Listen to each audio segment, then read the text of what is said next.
Fun Ideas Productions presents the Fun Ideas Podcast. This is the Slow Poisoner.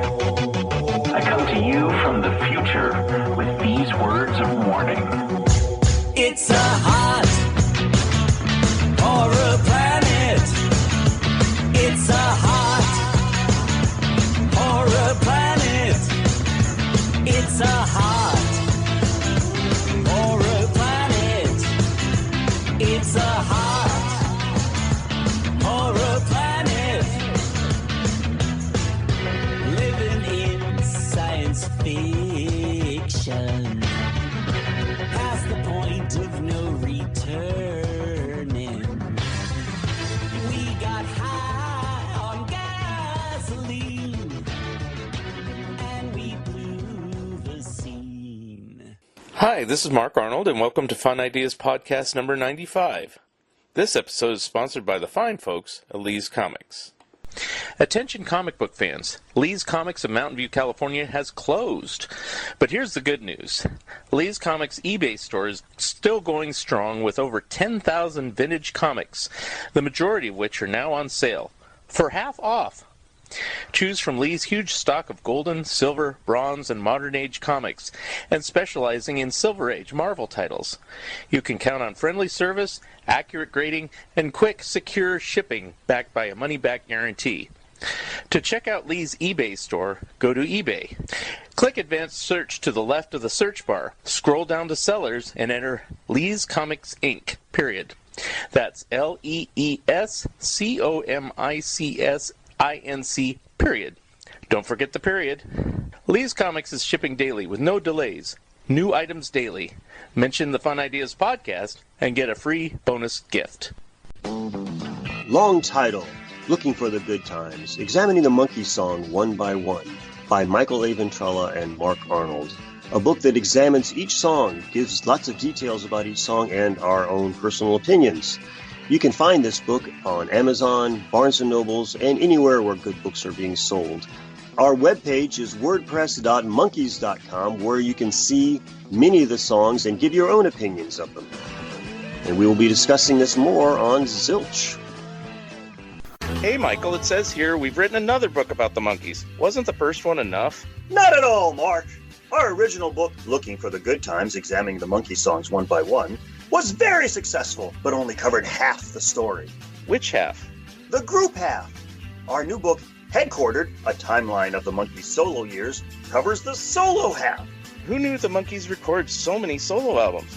Not only that, but this book covers all of their solo projects, including stage shows, horse racing, running record labels, directing and starring in TV shows and movies, voice acting, and jail.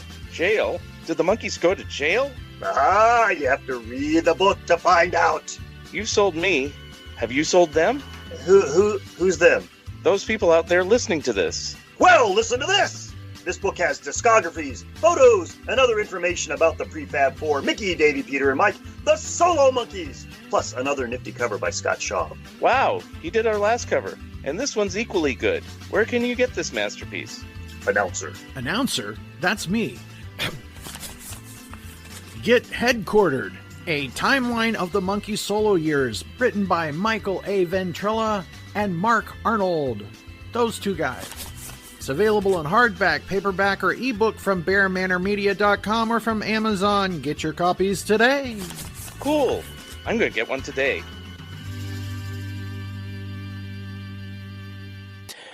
There's been good news and bad news regarding my Warren Kremer book and my TTV scrapbook. Bad news first.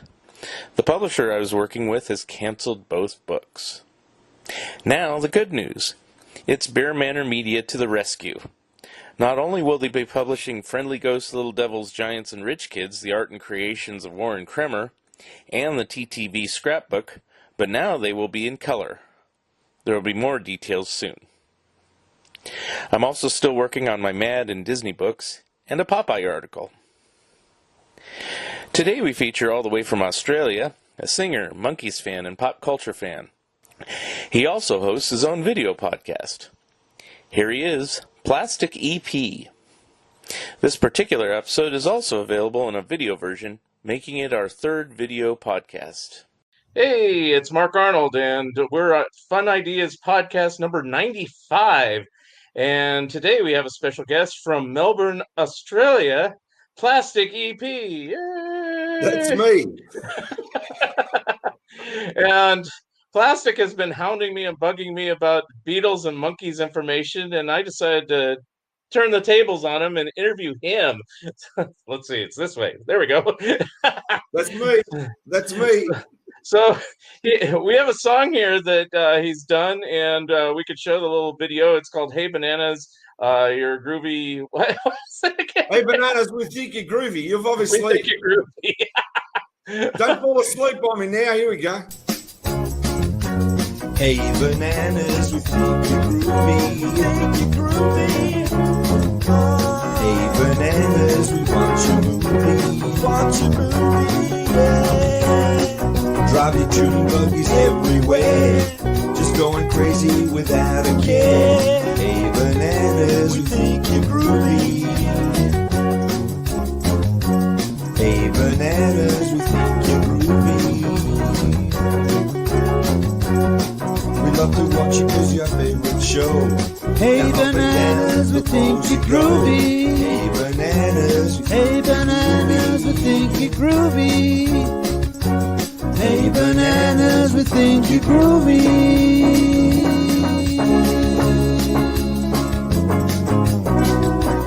Na na na na na na na. That's groovy. Wow. Do you want me to tell you a bit about the song? Sure. Okay, I'll use that as the intro to my song. And I got to tell you, that's what makes me successful. Myself, the show, and the song. And actually, people now tune in to watch the song more than the person I'm interviewing, believe it or not. That's me going down Hollywood Boulevard with Vicky, because we're in a band called the EPs. Written over 2,000 songs.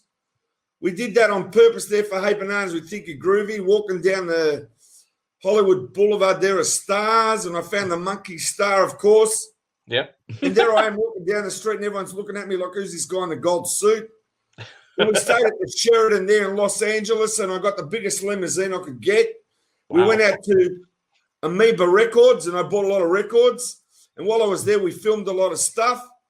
And I asked the driver, driving the limo, it's about 400 miles down the front while Vicky and me are in the back, right? And I said, do I look normal to you here in Los Angeles in my gold suit and my glasses? And then he said, oh, yeah, you fit right in. And I thought, great, I'm at home. Especially in Hollywood, so you're fine there. So Now, I just want to say, we've got Chachi LaPret. Now, Chachi LaPret, he's one of the greatest guys you could ever meet. He's got breakfast with the Beatles.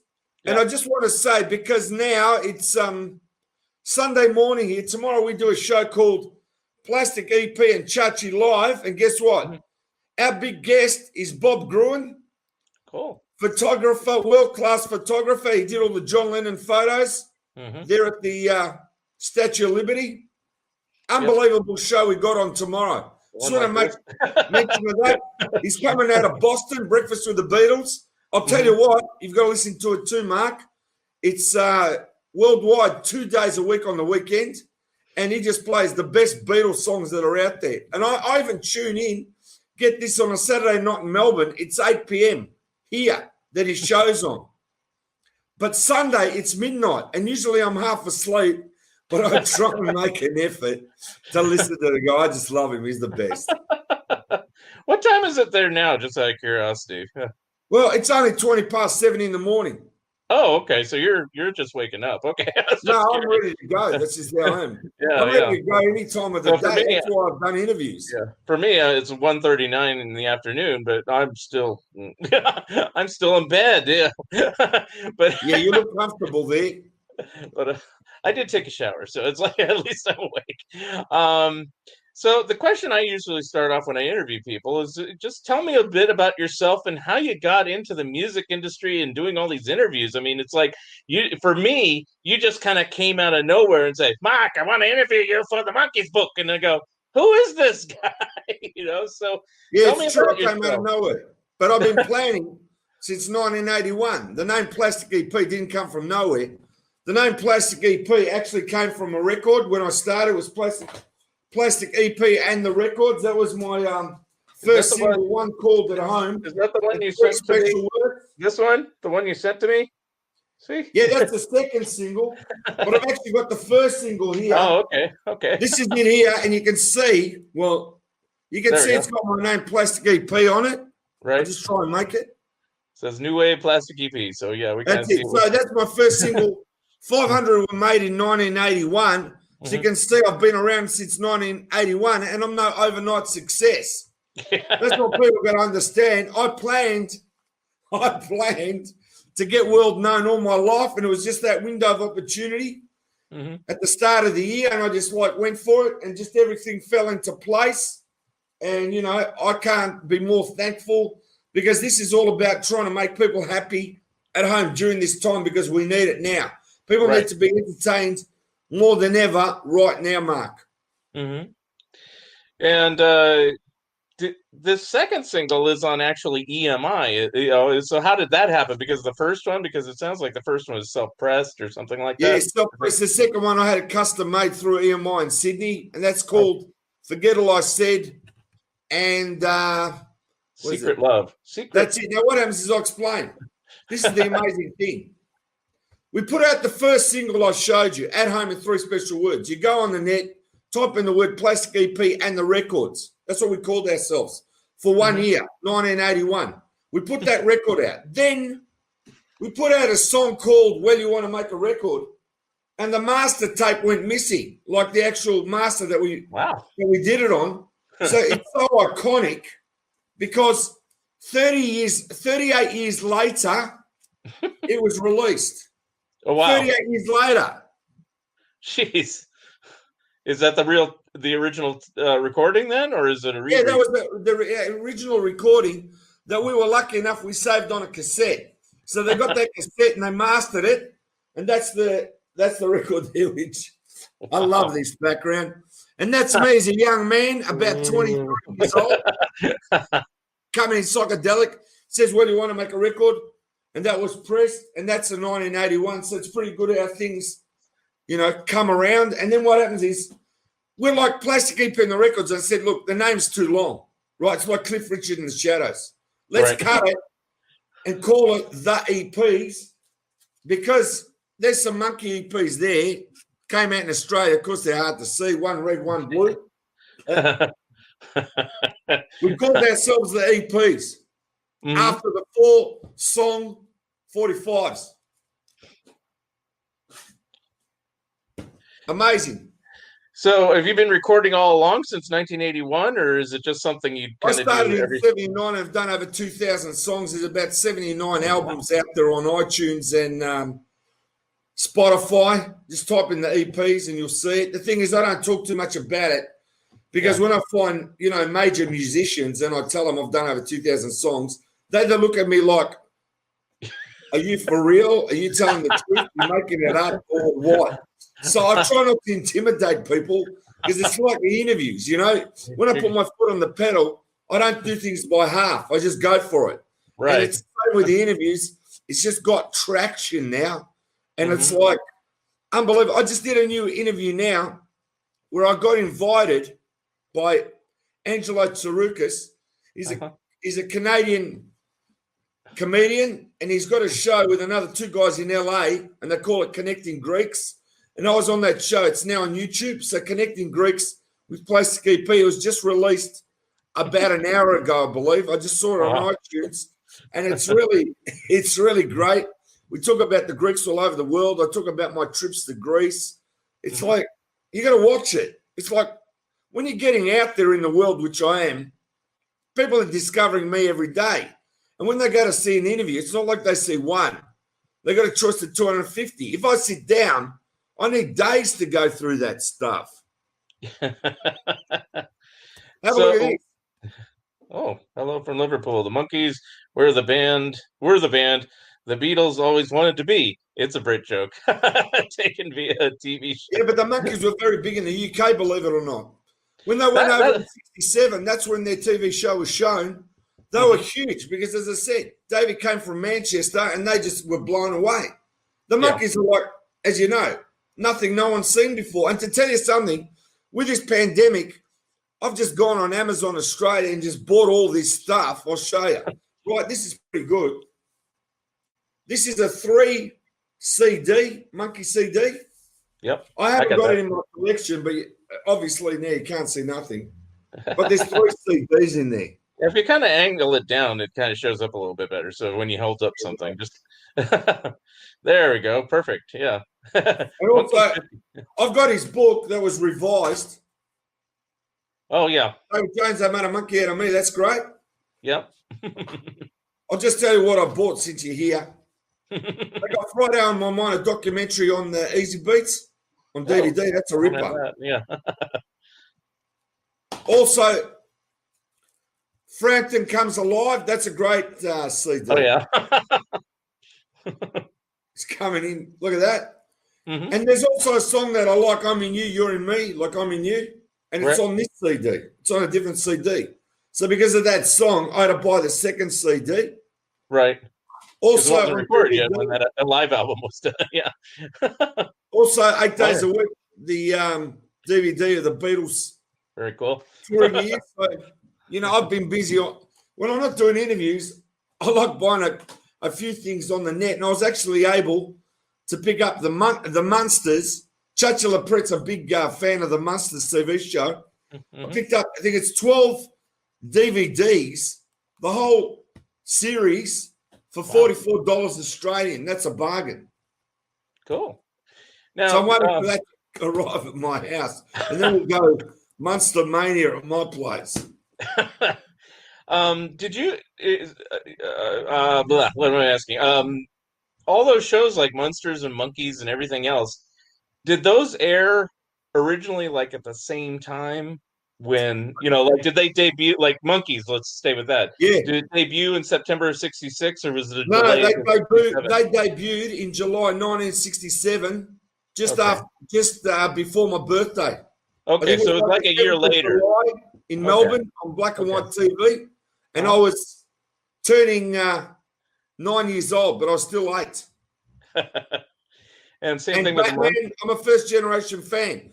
And Batman was shown in like 1 week before the Monkees was shown here in Melbourne. Because Sydney showed them like maybe 2 weeks earlier than Melbourne got them. But I'm a first generation fan. So I saw Batman, the Monkees, Gilligan's Island, Time Tunnel, Voice to the Bottom of the Sea, I Dream a Genie, Get Smart. I saw them when they first came out, which is like, that's my generation, the 60s. Right. But they were always a year delayed from the U.S. release. Is that what you're saying? No, it wasn't a year delay.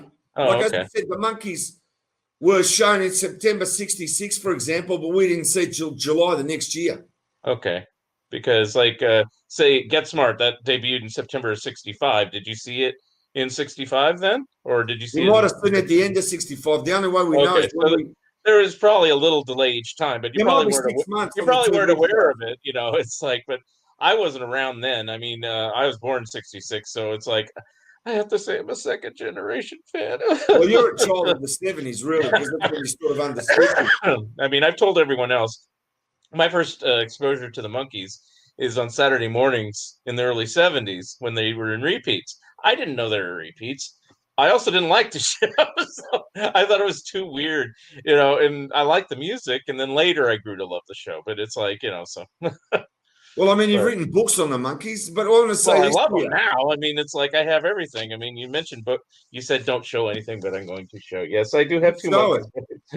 Show it because we'll show this. Show me one by one so we can show this to the Beatles. Okay, that's the second book. That's the second one, and that's about the Monkees solo years. And the original one is about the Monkees group year, and I'll open it up because it has a great homage to It's a Mad, Mad, Mad, Mad World. So, and both covers are done by Scott Shaw, who used to work for Rhino Records. So he is like, and Rhino is synonymous with Monkees nowadays. So, you know, he was the right person to get. And he's a friend of mine. So that's all right. Now, I've got to tell you about the Monkees back in 66. As I said, we saw them in 67. Mm-hmm. But what you've got to understand is, for people that weren't there as first-generation fans, when the Monkees show came on, it was like nothing you've never seen before in your life. So it's out in 67, and then, of course, in 68 were going towards bubblegum music. I'm a Believer was the forerunner of bubblegum music. It was released in December 66, double A-side single. It was I'm a Believer with a flip side, I'm Not Your Stepping Stone. So you got to understand what's going on at this time. I'm going to school, right, elementary school, which we call state school, in East Hawthorne. That's a suburb. And I went to a school called Auburn South State School on Taronga Road. I used to walk. And it was more important singing Monkee songs and knowing the lyrics than it was to go to school for me. And that's true. Plus, when we saw the TV show, it was like you thoroughly believed that they lived in a beach house, that they actually drove the Monkey Mobile, that they actually hanged around and sang. You know, it was like that real because there was nothing like it. Yeah. And I grew up thinking, oh, what a great beach house. You know, one day I might go visit them at their beach house. I mean, how do you know? You don't know they're session musicians. Yeah, that all came after. That didn't. Why not? They use their real names, so why not? Why not think that? You know, it's. I mean, there's David Jones, Mike Nesmith, Mickey Dolenz, Peter Tork. I mean, that's their names, and you're thinking, wow, you know. And every week it was like, Mickey was probably my favourite Monkee, with Mike Nesmith. Okay, it's very hard because Mike Nesmith and Boyce and Hart are my biggest songwriting influences in my life because I grew up with them. Right. So what I'm saying is I love that American rock pop sound that they do country. You know, it's like that's them. What influences you in life? In 1964, I'm 6 years old. I'm watching the Beatles arrive in Melbourne on black and white TV. I've got no idea what's going on because I'm only 6. Yeah. But here I am 8 years old, turning 9, and there's the Monkees on TV. That's my generation, like their song. For Pete's sake, my generation. That's it. Everybody has a group that they grow up with, that they understand. Doesn't matter if they might start off at the Monkees, they're still going to end up at the Beatles. You can start off, if you talk to my sister, she started off at ABBA, but of course she's going to end up at the Beatles. Yeah. Michael Jackson, same thing. Michael Jackson, they know about the Beatles. It's like, what's your generation? When they sing my generation, at the second season, they used For Pete's Sake. Right. Peter Tork wrote it, right?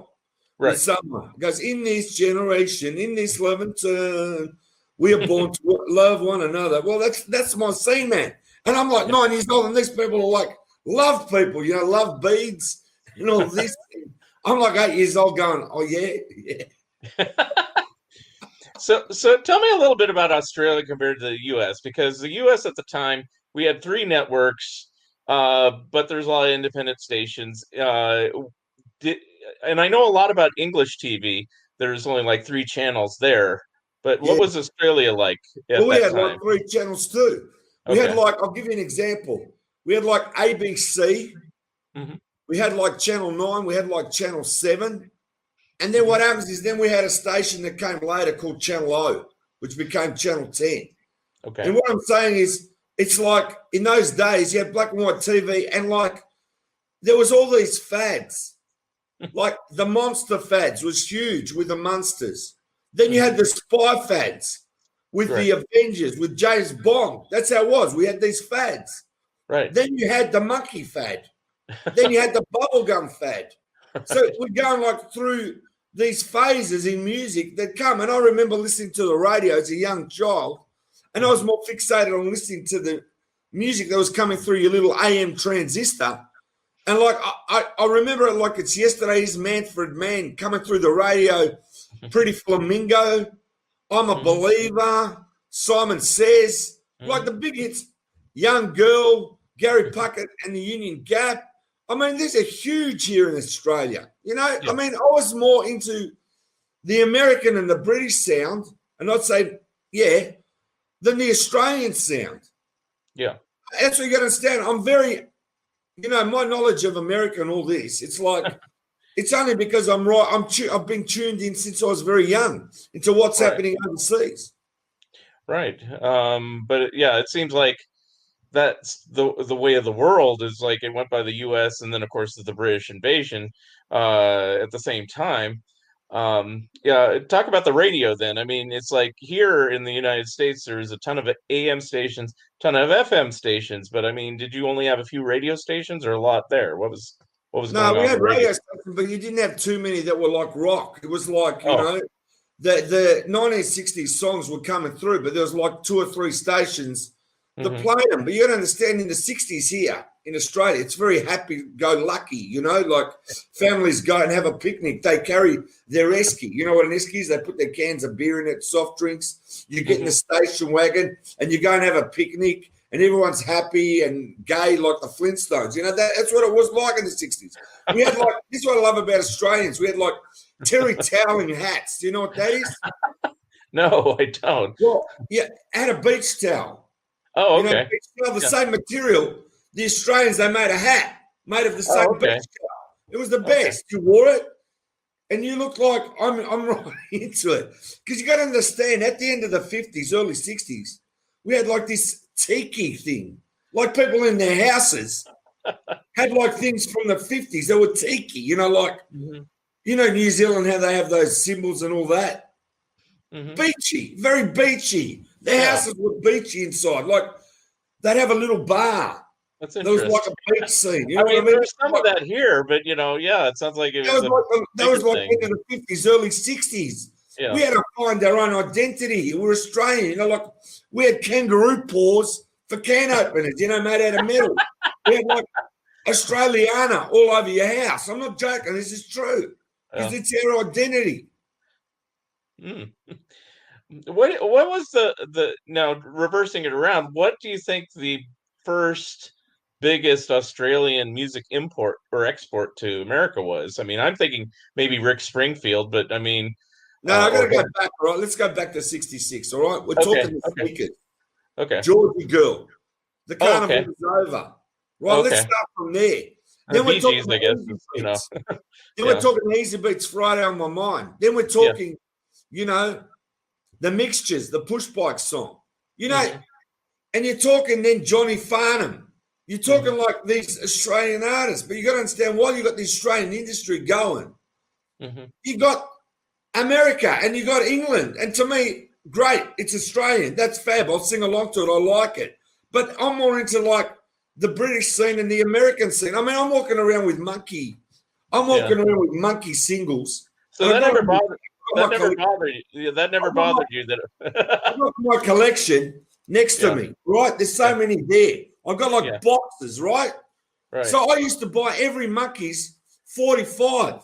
Okay, and I've got to tell you, when D.W. Washburn came out, right, that song, that single, that's when the Monkees' popularity went down because they lost their Monkee sound. Right. You know, and you bought your, like, here's Mary, Mary. Yeah. Australian release, Mary, Mary, no cover. Wow. Yeah. They never put that as a single here. Yeah. That's a great song. Yeah, that was never a single here. Yeah. we have our own Australian EPs, like only for us. Here's one of them, Australian, only for us. Yeah. I want to be free. I can't read all of them. Yeah, it's a bit hard. But you just may be the one. Okay. And You Just May Be the One is my favorite song. But it's been taken over in 2020 with the song The Kind of Girl I Could Love from More of the Monkees. Over time, you know, it's like, I got everything here. Everything you want on the Monkees, I got here. I can tell you now, in 1967, this is amazing. In 1967, I bought that of the Beatles. Oh, yeah, Magical Mystery Tour. Yeah. Now, it's got the two, and this is printed and produced in the UK. Yeah, I got that one too. I got that one too, but of course the US version's an LP, you know. So no, this is made in Great Britain, and the two EPs on either side. Guess what? Right. Since 1967, I've owned it, and it's never been played. What does that tell you? Never been played. Wow. You know why? You know why? Because we never owned a record player. Oh. Well, so you didn't play your Monkees records either then, did you? Or, you know? Well, I used to carry my Monkee album, the first one, more the Monkees, and it was bigger than my head, right, at 8 years old. And I used to go to parties and ask people if they could play it so I could hear it. But you never brought the Beatles. Okay. No, but that was the times. That was it. You went to a party and said, can you play one of my records? So people would go there with the 45s, and I'd go with the whole album. and just hope that they'd play it. Yeah. That's how it was. Ideal Games, I don't know if you remember the 60s, but Ideal Games were the greatest here. Like Mad, that brand. Mousetrap, Yes. Green Ghost, all those were huge down here. Yeah. I have Mousetrap. I still have my Mousetrap game. Yeah. Combat, that was a huge show down here. Yep. Yeah. So it looks like everything that, was big here would have been big there. I don't know if there's anything that would have flopped. Junction, Goma Pole. Yeah. Golly, right? Turn the tables around. I keep thinking of what Australian stuff came here. I mean, we had Helen Reddy over here, and then TV shows. We got the Paul Hogan show. I'm one of the few people who actually saw the Paul Hogan show, because everybody thinks it's just Crocodile Dundee, and it's like, it's funny. But also got to say, on a Sunday night in the 60s, Disney was the big show. Sunday night, you watched The Wonderful World of Disney. The Mouse was a big show here.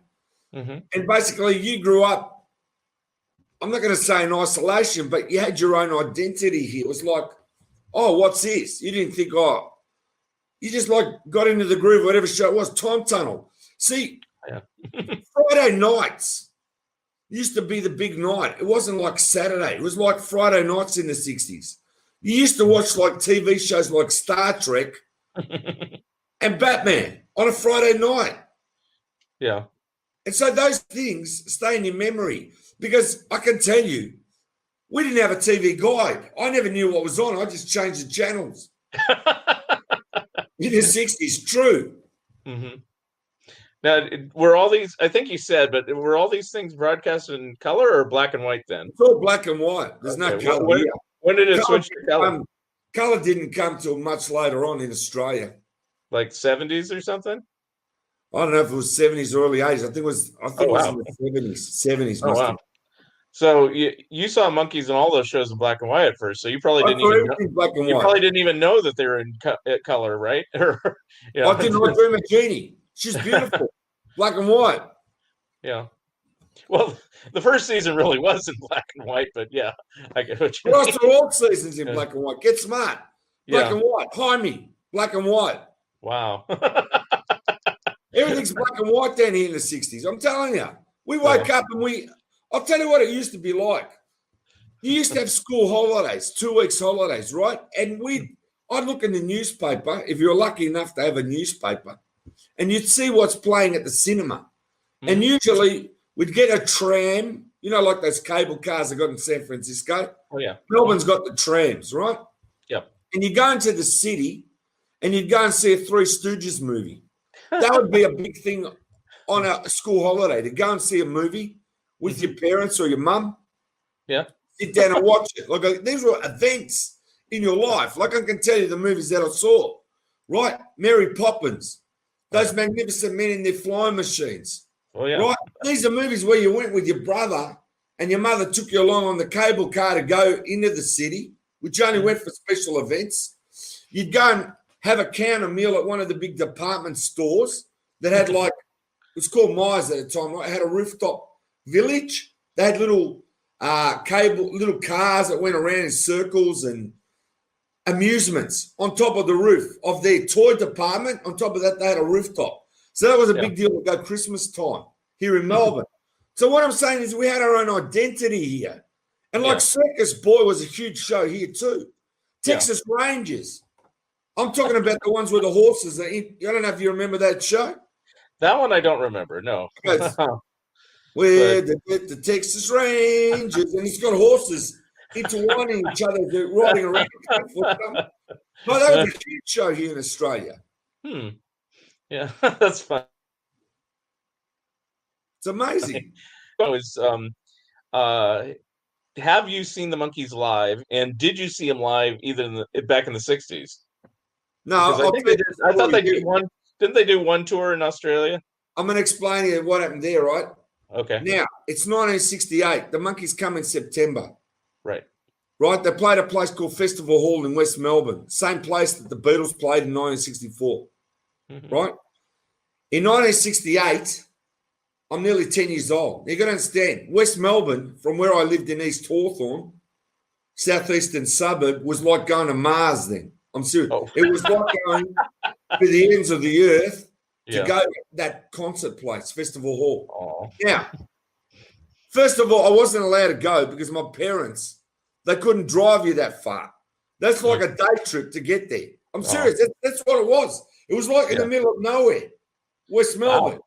Yeah. So I couldn't go. My parents, either one of them won't come and see the Monkees. Like they don't. At that time, they were working hard to make a living. They didn't have time to go see what's this monkey business, and you couldn't go. And I was like so upset that I couldn't go. But that's what happened. I saw them play live later on here in Melbourne. Okay. And I've got to say, I got a Monkees poster, which has taken 38 years to get signed by all four of them. And that's right. I think it was Nesmith was the holdout, and you just got him. Yeah, recently. it was the last one. Thank you, Mike. He signed it. And I got to say, I got to frame that in my recording studio. And it doesn't matter what I own Monkees, but if there's a fire at my place, I'll be running to get that one first. I've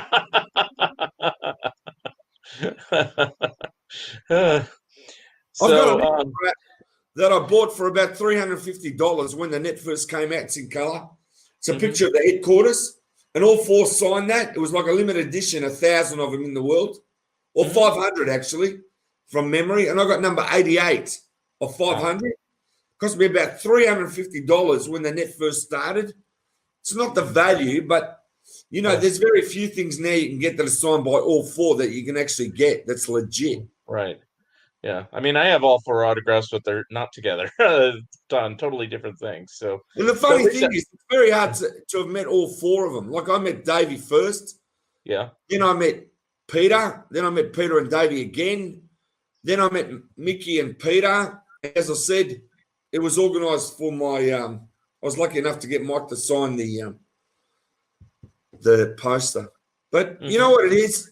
It's this love of the music that you got that matters. Like, I've been a Monkees fan all my life. Yeah. They're my number one group.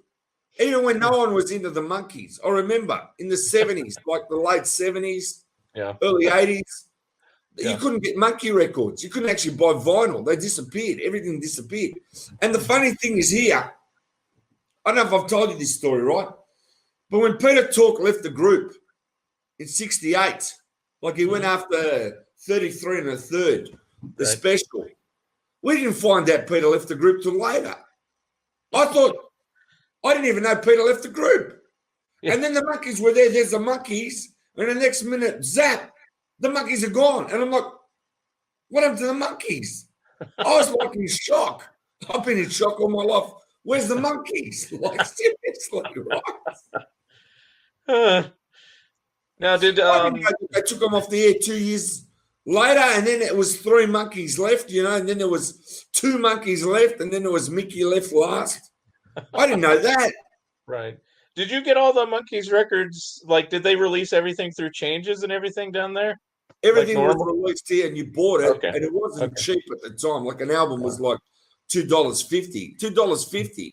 You know, you'd go into your milk bar, we call it, where you bought your milk and bread, and you'd buy a bag of lollies this big for 20 cents. Now, I can tell you a story where I growing up in the 60s, and it's a ripper. And what happens is the milk bar from our house used to be down a hill. You had to walk, and it wasn't a little walk. So here I am about 7, 8 years old, and my mother comes to me and she says, someone's coming to our house. You didn't drive to the milk bar, you walked.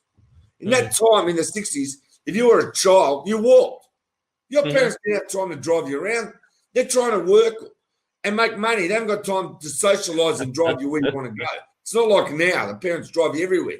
But back then, you had to walk. So anyway, you know what? My mum said to me, we got someone coming. I need you to buy me 4 or 5 things. She said, I want milk, bread, flour, whatever it is. You know, I'm going, okay. But I said, I'm only going if I can keep the change, right? Ooh. I'm only going if I can keep the rest of the money. And she goes, all right. So she gives me this list, 5 things in my head. By the time I went down to the shop, I only remembered 2. Oh. So I had this big amount of money, and I don't know, I must have just turned off, and I came back with this giant bag of lollies, right? Like, not 20 cents worth, I came back like with, like as big as a laptop computer and fill it up 3 times. So I came into my bedroom and opened up the drawer, a closed drawer, and threw all the lollies in there and closed it. There was enough there for 3 weeks. Right? And then I'm just playing with my toys on the ground or whatever. My mother comes and she said, "What happened to the other things I told you to buy?" And I turned around and go, "What other things?" I couldn't remember. By the time I walked in the bottom of the shop, I was like zoned out. You didn't go matches, candles, matches. No, I'll tell you another story. My brother and I came from elementary school one day. This is a great story, right? And they had these plastic raincoats that you used to buy, black ones. Yeah. So when it rained, you wore boots, plastic boots and raincoats. So being young, we came home from the rain and our jackets are wet. We don't know. We turn the heater on. And we put the jackets near the heater, the electric heater. We're watching TV. The next thing I go, something's burning. Something smells. The raincoats were on fire. Wow. And I'll tell you another problem. Like Superman? Back then, Superman was George Reeves. He had kids jumping off roofs. Well, that happened here too. It wasn't just there. I remember jumping off the garage. Myself, lucky I didn't break my legs. I mean, I was watching, there's a DVD I got recently. They colorized some old episodes of I Love Lucy, and they colorized the Superman one. And even the kid who played Little Ricky said, "Yeah, I jumped off the roof too." So it's like everybody did. Yeah, but I got to tell you, the Three Stooges. The Three Stooges were huge here. And they had to get it off the air because they were worried people are going to get hammered. And the kids are going to start hammering their heads. It's true. Because kids imitated what the TV was. They didn't know, oh, that's a fake hammer. That's a rubber hose. That's a rubber, crowbar.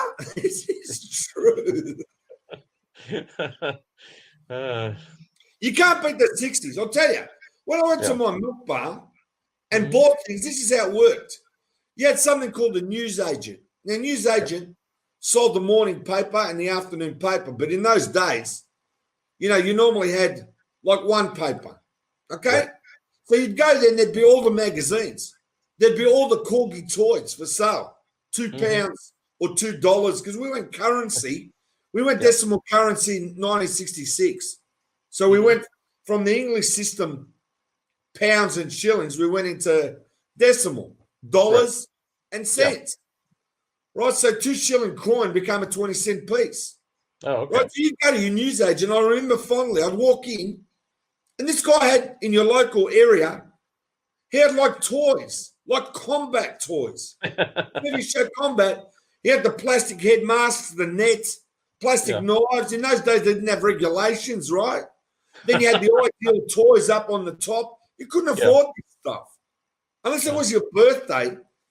Right. My mother wasn't going to come in and buy me a monkey mobile when it came out in 1968 and it was £2, whatever, or $2.50. Yeah. Because at that time you bought food. You didn't buy silly stuff like food. Yeah, but we weren't rich. Growing up, we weren't rich. We just had a simplistic life.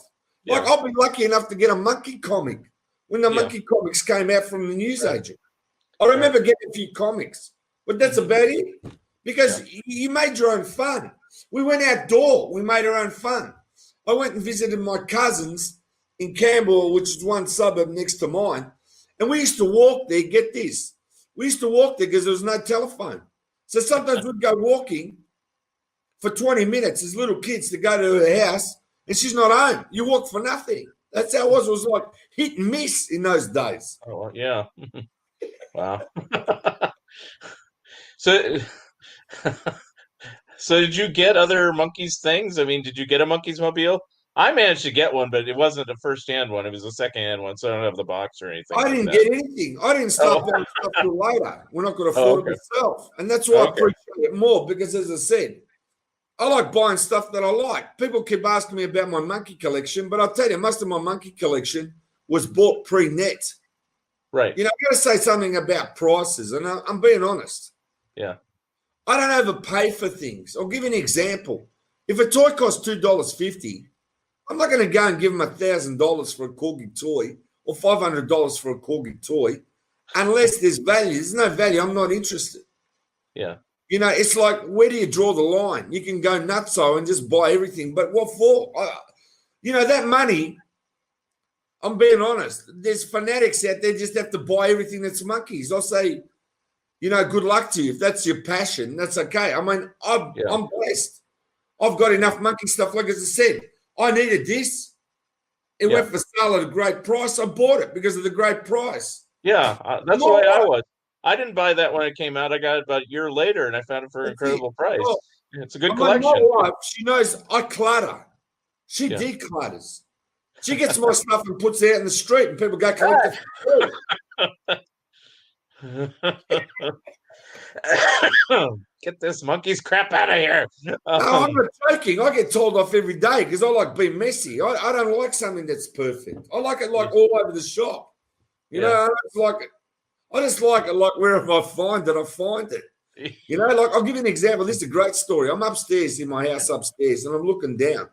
And I'm looking out the window. My wife's there, and I said, hey, look at that chair near the tree. I've got one of those chairs. I've got to go get that one. I have a matching set. She turns around and goes to me, that's your chair. We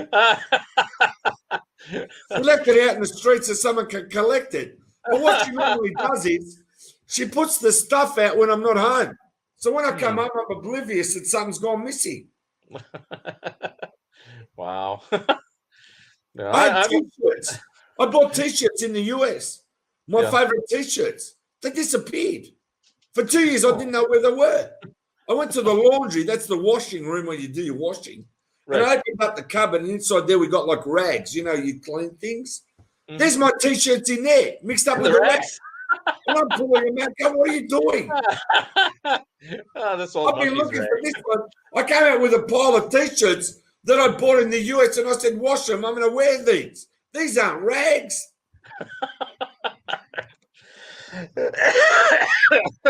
They are now. I mean, you know, it's what it is. You got to accept what's going on. But you know what? In these times, and I mean, it's a crazy times. I want people to actually just be happy and just enjoy their life and just carry on. It doesn't matter whatever you do. If you're not happy with things or you feel a bit down, play some music, watch TV. You know, don't watch TV and the worst news you can see. Switch off. Go on the net. Play music. Watch a DVD. Watch a movie. Do that. Right. Don't get in this void of like down, down, down. Yeah. Just try and be happy. That's why I keep doing these interviews myself. You know, I was going to take the summer off, but, you know, I didn't because you know, it's like everybody's at home. So it's like I take a little break here and there, but it's not like I did before. But it's been fun, and I have interviewed a lot of people. I mean, you do interviews too. When did you start interviewing people? Well, within 4 months, I did over 200 interviews, so I can't ask for more than that. Was that when you started? Just 4 months ago? I mean, really? I started within 4 months. I had 250. Oh, within 4 months. Okay. So, I mean, when did you start interviewing people? I don't know the month, but I know it was 4 months ago. I got the 200. Oh, okay. Oh, wow. So when you commit to something, you really commit. Yeah, when I commit to something, I fully commit. But I can tell you now, and I'm not laughing, that window of opportunity was only once only. To do it now, forget it. It's even harder. Why is that? Because now people are not like before. It was before they're there and like there was like everybody wants to be interviewed. They got nothing to do, this and that. Now times are changing. I see what you mean. If I said to you, good luck, Mark, go and do 200 interviews in 4 months, good luck to you. I know you can't do it. I know it's an impossible feat. Not now. Yeah. Maybe then, but not now. It's just that window of opportunity, I was lucky enough to get it. Yeah. Wow. I just thought you'd been doing this for a long time, for years and stuff like that. I just stepped in and did it straight away. Here's my friend Charles Roach, mate. He commits, and he should be committed. I agree. We both He's should funny. be. I love Charles. Yeah, I got Charles on my show, and he did a great job. You know, we talk about. Charles is becoming a celebrity on his own right there. We love him. When we get him on the show, I'll tell you something, and he knows this is true. When I do an interview, I'm like doing an interview and I'm talking to someone, this and that. Then Charles makes a comment. And through these glasses, I can't see that well. It's like looking at darkness. Yeah. So then he writes a comment, and I'm moving to the screen. He knows. Like my head's turning green now, right? Right. And I read his comment, and then he sees me, and then I'll start to laugh a little bit, and he knows that I read the comment. Because he's very good with words. Yeah. He actually should have been an English teacher. This guy has got the wisdom of words. He knows how to put words in phrases, and he's very funny. That's all I'm going to say. The guy, I can't speak highly enough of Charles Rosenay. Yeah. The man's great. He's great. And I didn't even know him until you actually introduced me to him. I mean, I knew him from his fanzine, but that was it. And then suddenly we're doing a game show together. I go, what? And then everybody that's met Charles loves Charles. I've got to tell you, he's just a people's person. He's done Beatle tours to Liverpool, right? When he first started, what he did then, no one can do it now. He's done Beatle conventions. He's done Monkee conventions. I cannot speak of someone more highly than him. And he's in the groove. And he's just that kind of person. I'll be honest with you. He's unbeatable at what he does because he knows how to communicate with people. Yeah. And it's like what you said, even with me. I've brought the Beatle community together because it's funny how one person meets another person and it's like a domino effect. Mm-hmm. And it's like if you look at all the Beatle people that I've actually interviewed, same like with the Monkees, it's like a web. And people love that because it's sort of like I've helped connect dots. Yeah. That's what I find. And people every day email me, sending texts and saying, thanks so much. You're entertaining me. This is great interview, great. That's all it is. It's not monetary with me. Mm-hmm. It's, up until now, I've got no complaints. I want people to be happy. I want the world to be happy. It's all my aim. You have to do it that way because if you only do it for money, you're just sitting there. It's not the money. It's the love of the music. You're like looking at your watch saying, every moment I'm standing here talking to Plastic EP, I'm not making money doing something else. It's like, that's not how it works. It's like, No, as I said, I'm just lucky that, it's a combination. This is what I'm trying to explain. Yeah. I don't want to get right into it because I know what's going on. My mind is like miles ahead from everybody. I'm in the zone. And I'll tell you why I'm in the zone. And I don't care what people say. Did you go to Plastic EP Live TV? There's 250 interviews there. That didn't happen from nowhere. That's from hard work. That's from getting the right people, connection, doing it, and whatever. But I've been lucky because I had the right combination. His Plastic EP comes from nowhere, this guy called Plastic EP. Here's a guy's got an interview show like no other. Here's a guy that's got Hey Bananas, I Think You're Groovy as the theme song. No one's got that. It's the combination of everything that makes that unique. And I get it all the time. People thank me, and out there, I communicate with them. It's like I got a buzz. Today you're interviewing me. Yeah. I got no pressure. Even when I do an interview, I got no pressure. It's like, let me tell you, it's like baby steps when you learn to walk. Mm-hmm. Once you know how to walk, you know how to walk. When I did interviews, I wasn't baby steps. I was already like, here I am. This is not new to me. Bang, I just do it. It's like, I don't half do things. It's like a rocket. When it takes off, it takes off. It's like a car. I've got my foot on the accelerator. I'm miles ahead. I'm on a super freeway now. Autobahn. So is this something that you're, obviously you can't get the 200 in the future, but I mean, is this your future? I mean, are you continuing to just interview people? This is my future, but as I said, I'm at 250 now. Yeah. 250 interviews. And as I said, how many days do I need or how many weeks do I need to sit down and watch every show? I haven't got time. It's like, I'll give you an example. These interviews I do, I can turn them into podcasts. Right. But I don't want to turn them into podcasts now because I don't want to flood the market. It's like, let people do podcasts. But one day, every interview I do, it's going to become a podcast. that's when I'll have nothing to do. Probably when I'm 95 years old, looking back and going, there's my friend Mark Arnold, you know. So you know what? I'm historically documenting everything, and I can tell you in the future, you're going to press a button and go Plastic EP and go, wow, and just see this wall in their house or wherever they live in a cage or whatever the story is. I don't know what's going to happen in the future, right? And they're just going to look at a wall and go, wow, who's this person? Wow, who's that person? Because they're going to look back in 20 years and go like, wow, who's this? Yeah. Yeah. And I don't know if you do it for this reason. I do it because, you know, there's a lot of people that never get interviewed and hysterically documenting. Excuse me. There's a lot of people that never get interviewed, or if they get interviewed, they get asked the same stupid question. It's like, you know, what was your favorite episode, or why, you know, why did you leave the group, or what, you know, it's like, do you think you'll get back together? You know, it's like, it's never anything more insightful. And, you know, it's like, to me, it's like, that's the reason I want to get into the person, and I want to talk about what's relevant. I haven't got time here to talk about how was your shopping last week or what's happening in your life today. It's like, I'm on, you're on, let's talk something interesting. Otherwise, why am I talking? It's like, it's like that. People don't want to be bored. And people have got like a span of 5-10 minutes. Right. You know, I've done interviews for 2 hours or an hour and a half, and people are watching right through. I mean, it's very hard to get that. You either find it interesting or you don't. Yeah. And that's why I do it too.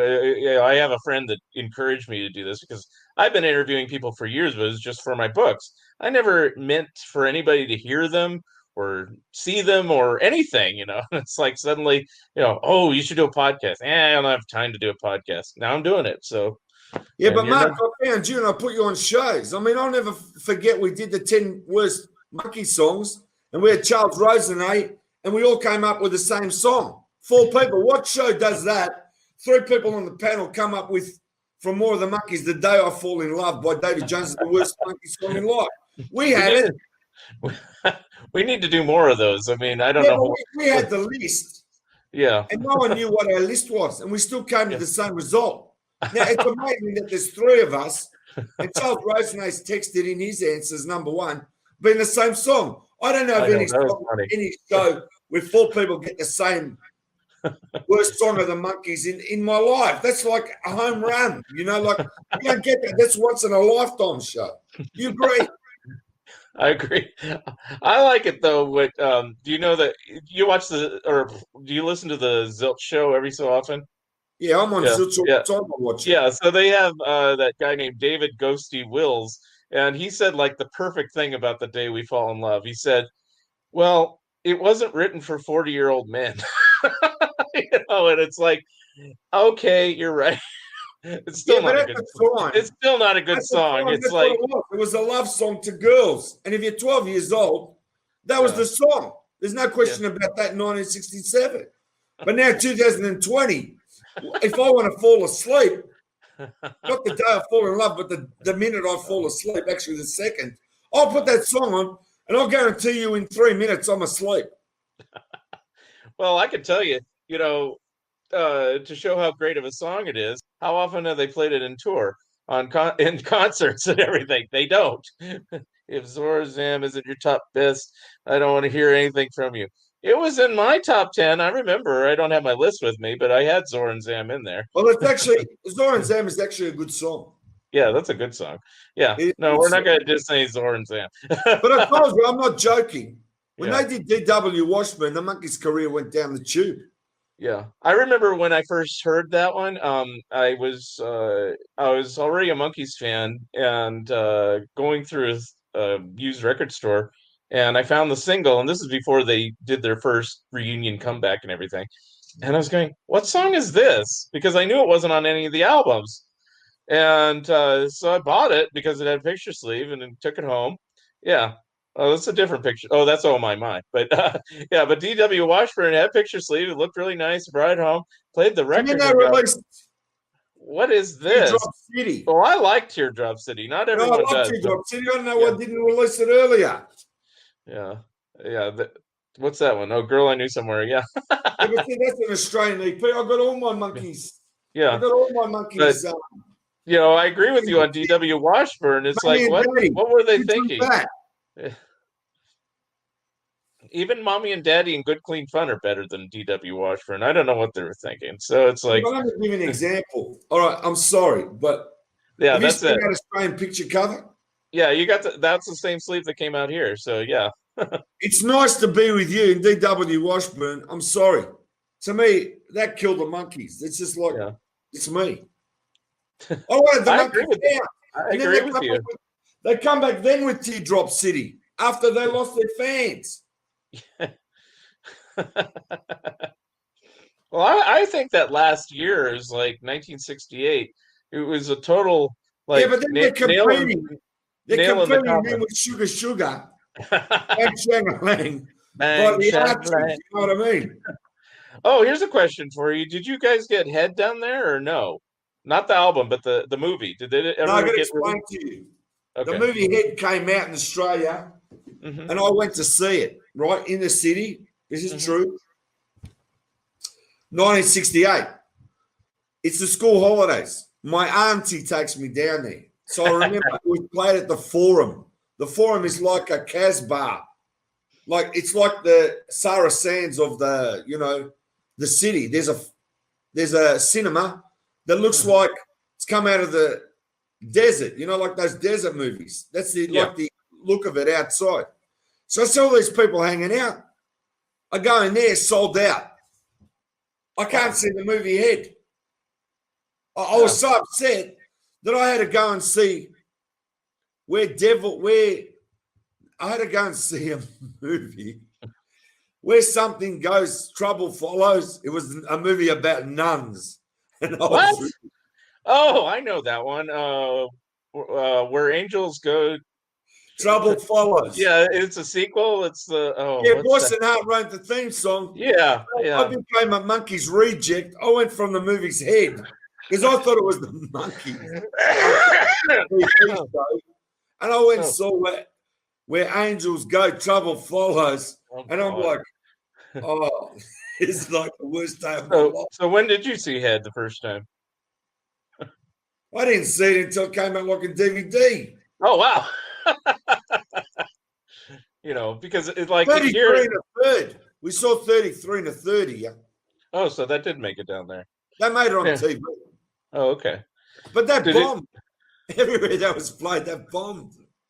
That was like something you'd never seen before. That's like the Magical Mystery Tour. Oh, yeah. I'll give the nod to Magical Mystery Tour. I think that's slightly better. But I don't know. When you look back, as I said, you watch Head now, and it's a classic. It's a cult classic. Yeah. The only thing I can say about 33 and the third, the one part that is forgivable about the whole special, and I think they should just release it on its own, is like some sort of EP music video, is just their version of Listen to the Band on that. Yeah, special. I know. But also, I've got to say, look, to get Little Richard and Jerry Lee Lewis and all those people playing piano one above the other, that's not going to ever happen again. That's unique. Right. But it's not the Monkees, so that's why it's like, okay. No, but the Monkees are the Monkees. You know what I mean? Now, it's like, you love the Monkees. You love the Monkees. I'm surprised with how many hardcore Beatle fans love the Monkees. This is one thing that's come across in all my interviews. I say I'm a Monkees fan. They go, so am I. Yeah. It's like, I'll give you an example. There's hardcore rockers out there, in the metal, and they go, I like ABBA. But they won't tell you they like ABBA. Yeah. A lot of people love ABBA, believe me. And that's why, because the music's great. Doesn't matter even if you're in hard metal band. Mm-hmm. You appreciate music. Yeah. Yeah. For me, it's like I was a Beatles fan first and then Monkees, which is kind of weird because prior to both of those, I was a comedy fan. So I love Monty Python and things like that prior to being a Beatles fan. So, I don't know if all that, everything from England got down to Australia, I bet. Probably, yeah, we got all the English stuff. Believe me, we got the English and the American stuff. And I got to say, the Monkees in their time, I'm going to go through one episode of the Monkees, right? There's one episode, the Monkees in a ghost town. I'll Yep. tell you which part I really like. You got Mike playing the piano, right? Mhm. And Davey comes over, standing next to him while he's playing the piano for the big man. She's the one that played in the Dick Van Dyke Show, right? I don't know if you've seen that episode. Do you know the one Yeah. I'm talking about? Mhm. And then what happens is that guy that played in those scary movies is in that episode. Oh, Lon Chaney? Yeah, but I'm trying to understand. Is that Lon Chaney's son? The Lon Chaney Jr., yeah. Lon Chaney Sr. died in like 1930, so it's like it would Yeah, be but Lon this guy Chaney. that played in it, he played in monster movies too, yeah? Yeah, he played the werewolf and Okay. Wolfman. Yeah, well, Well, he's a fantastic actor. So anyway, Yeah. what happens is Mike's playing the piano. Everybody loves somebody, whatever it is. Right? You remember it? And Davy Jones comes over and he looks at Mike while he's playing the piano. And Mike's going, use the telephone, Davy. Use the telephone. So Davy goes over to the telephone. It's on the wall. It's one of those ones with a handle. You grab it, put it in one ear and turn it. yeah. He rings up and he gets an Indian on the line and he goes, help, we need help. And he goes, and the Indian's got like an exchange system, you know, the phone display where he presses buttons and puts you through to different people. Switchboard. Yeah, but one of those portable ones on the ground. Anyway, Right. he tries again and he gets a guy sitting on a porch like he's a marshal and he's leaning back against the porch and he answers the phone. He goes, this is Chester, right? And David goes, help, we need help. I need Marshall Dillon. I need someone to come and help us. We're in trouble, this and that. He goes, you want Marshall Dillon? You don't want Marshall Dillon. You want Bob Dylan. He can write a song about your problems. That's great. I remember that line. Guys that wrote stuff, Forget Smart, they were writing for the Monkees. Caruso and what's his name? They helped write Monkey episodes. So we've got the best writers from Get Smart writing the funny lines in the Monkees. I don't know if people know that.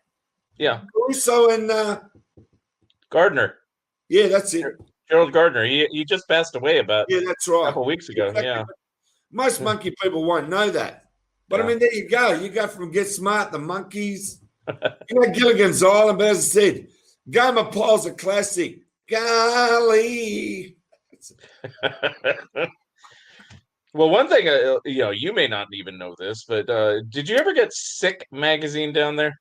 Everybody loves Sick wasn't big Danny. We got Mad magazine instead. Okay, so you know about it. But anyway, that's where Caruso and Gardner got their start. They were writers for that magazine for a few years, and then they broke into TV. So they had done that for a few years. So anyway, just a little tidbit. And I just want to say to you, Mark, yes, this has been a pleasure being interviewed by you. And the great thing is we've gone 1 hour, 2 minutes. And this podcast, give them the name of the podcast. I already know what it is. We are on the Fun Ideas Podcast, episode 95. Pity we didn't make 100. You got another 5 to interview. I know. Trying. But, it'll be soon. I'm trying to I never thought I'd make it to 10. Especially with my coffee. What can I say? But all I want to say is this is fantastic. Show us. Yeah. You're doing the interview, but show me the books again, because as I said, this will be going out to all the monkey groups. Okay. Well, these are my 2 monkey books, which I promote with little ads on my show. The books in a couple of lines.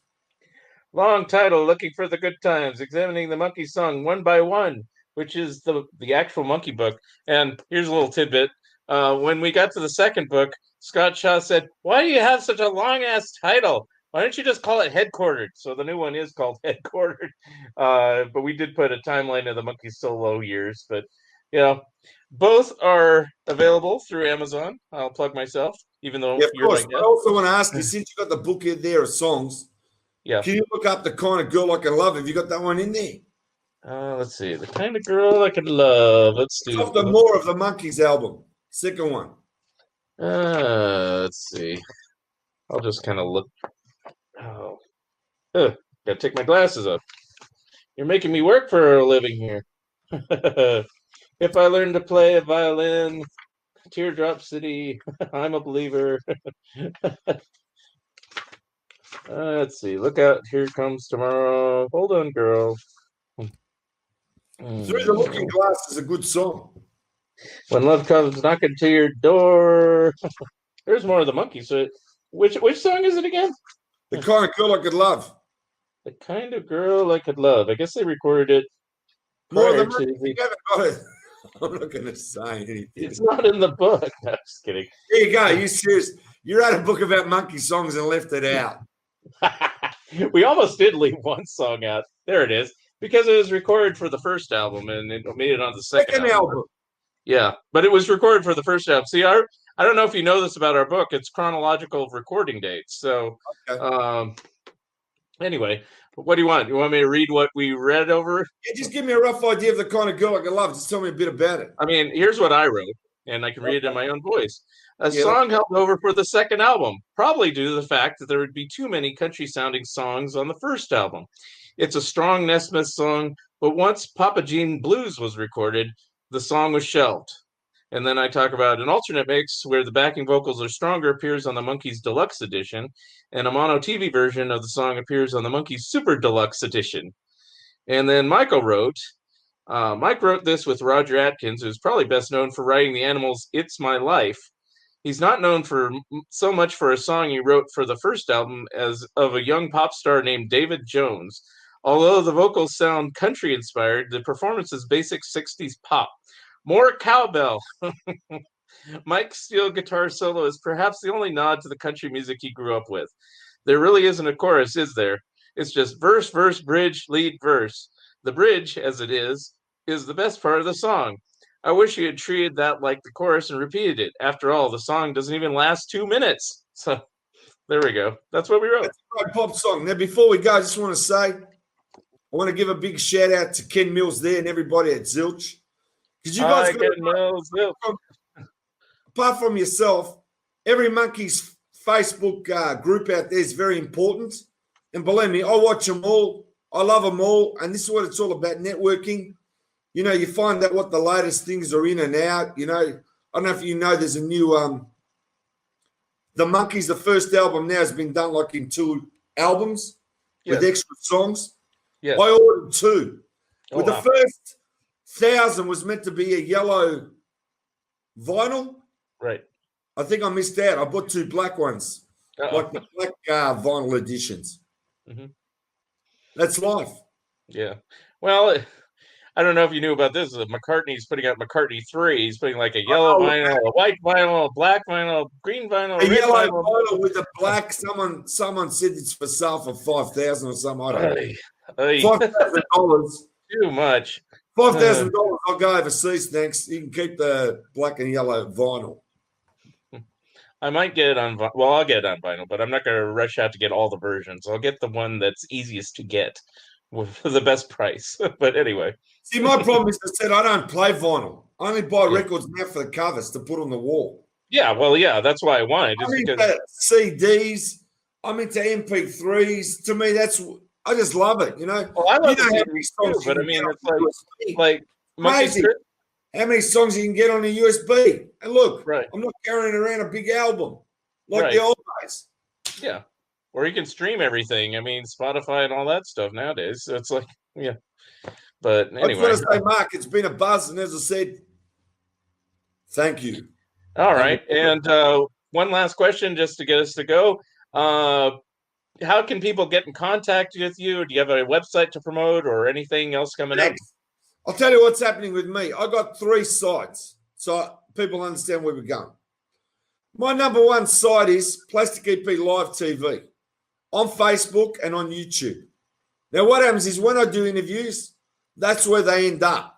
That's my prime number 1 site.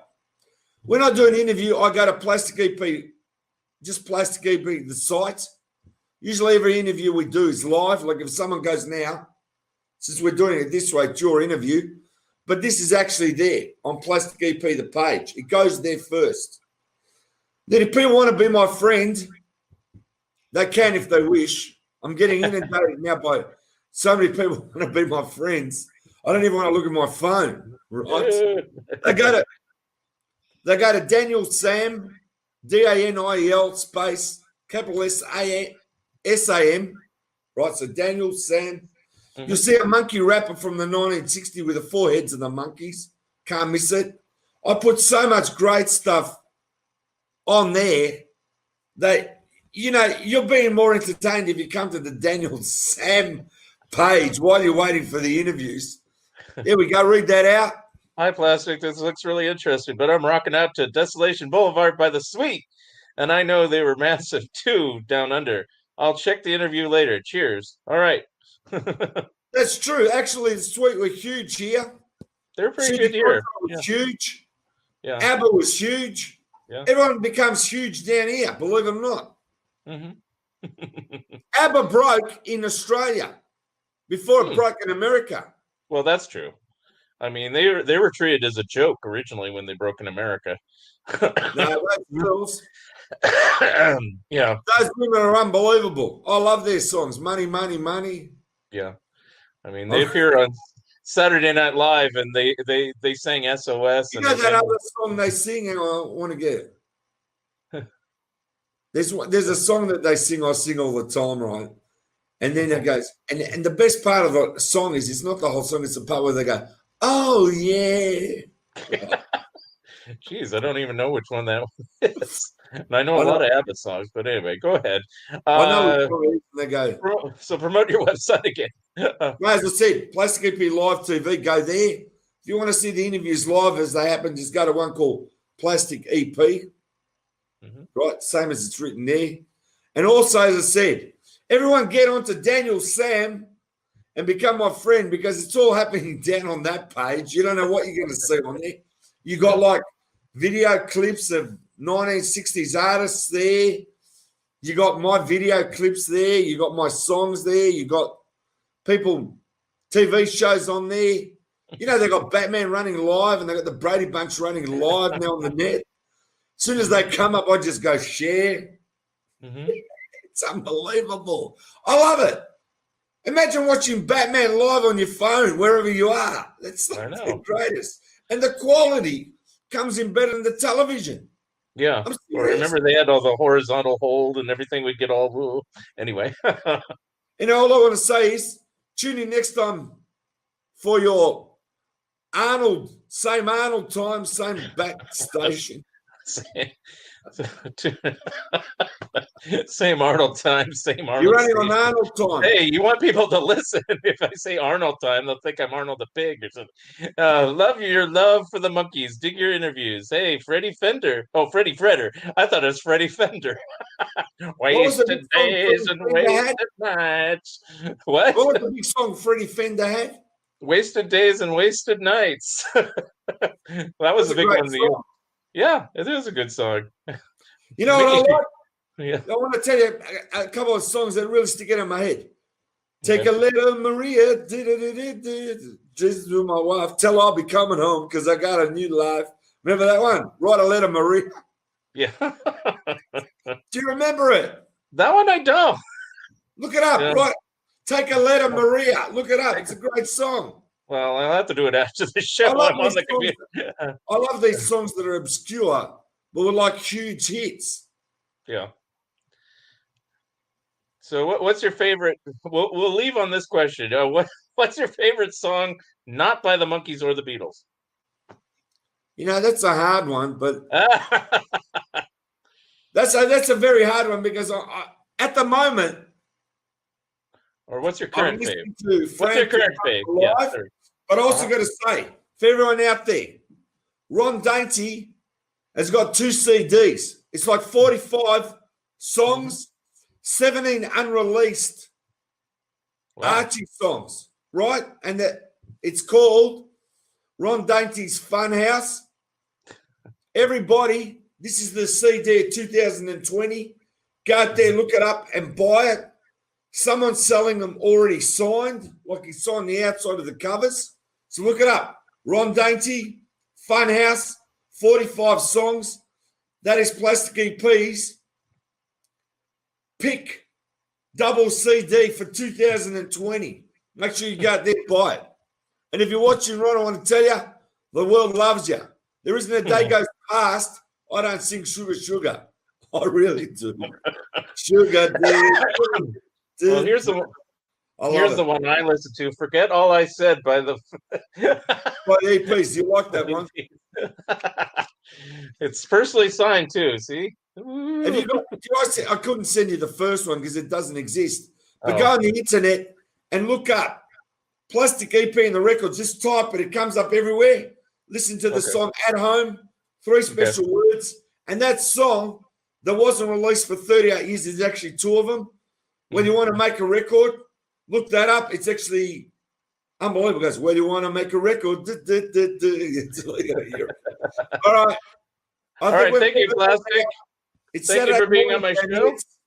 Hey, I want to tell you, it's Saturday morning. It's 8:50 a.m. and I haven't even had breakfast. This is the kind of lifestyle I need. I don't get sleep. I don't have breakfast. I don't have lunch. I'm waiting for my wife to come down and give me the roll call.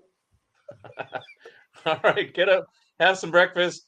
I'm in the afternoon, so I'm just going to take a break, tea break, coffee break. I want whatever. to say something to you, Mark. It's been a groove, all right? Seriously, all right. Thanks for Thank me you on. very much. Thank you for being on the show. Appreciate See it. you, everybody. We love you. Talk to you soon. Bye. Thank you for listening, and thank you, Plastic EP, for being my special guest. Episode number 96 will be coming soon. If you would like to comment and or be a guest on this podcast, please drop me a line at funideas.mark@gmail.com. Become a Patreon of Mark Arnold and Fun Ideas Productions. If everyone listening just contributed $1 a month, that would be a tremendous help in continuing the production of my books and this podcast. Also, subscribe to my YouTube channel. The opening and closing music for the Fun Ideas podcast is provided courtesy of Andrew the Slow Poisoner Goldfarb and is used with permission. This has been the Fun Ideas podcast. This is Mark Arnold speaking. This episode is copyright 2020, Fun Ideas Productions. Thank you and good night. Headed home to a cardboard hut with duct tape doors. At the price I'm paying, be glad it isn't yours. Now get up, Crab Mountain, get up. Crab Mountain, get up. Crab Mountain, get up. Crab Mountain, get up. Crab Mountain, get up. Crab Mountain, get up. That mountain of crab. And don't fall back. Don't fall back.